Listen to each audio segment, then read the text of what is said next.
હું જેઠવા ભૂપત એશિયાડોન બાયોકેર કંપનીમાંથી આપણે આ ખેડૂતને ત્યાં પીડોનનો ઉપયોગ કર્યો હતો ડુંગળીમાં.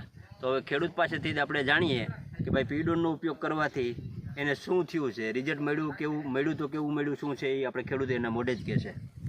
હા તો સંજયભાઈ, તમને પીડોનનો ઉપયોગ કર્યો તો તમને શું આમાં કંઈ ફેર દેખાણો છે? આમાં સાહેબ પીડોનનો ઉપયોગ કરવાથી પહેલા નંબરમાં તો આ મૂળનો વિકાસ જાજો છે. બરાબર છે. બીજા નંબરમાં ગાંઠિયાની સાઇઝ મોટી થઈ છે. બરાબર છે. જે આજ બીજો સાઈડમાં છે જેમાં આપણે આને પીડોનનો ઉપયોગ કરેલ નથી. તેથી આમાં મૂળનો વિકાસ ઓછો છે, ગાંઠિયાની સાઈઝ નાની છે. તો મારે ખેડૂત મિત્રોને સલાહ છે કે અવશ્ય એકવાર પીડોનનો ઉપયોગ કરો, જેથી તમને પણ ખબર પડે કે દવાનું કેવું રિઝલ્ટ છે, શું છે. તે માટે મારી ભલામણ ખેડૂતને છે કે એકવાર તમે પીડોનનો ઉપયોગ કરો.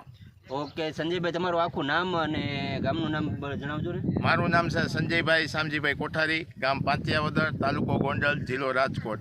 મારો મોબાઈલ નંબર છે 96 38 96 71 39. કોઈ પણ ખેડૂત મિત્રો ફોન કરી અને માહિતી લઈ શકે છે. ઓકે, આભાર સંજયભાઈ તમારો. Thank you sir.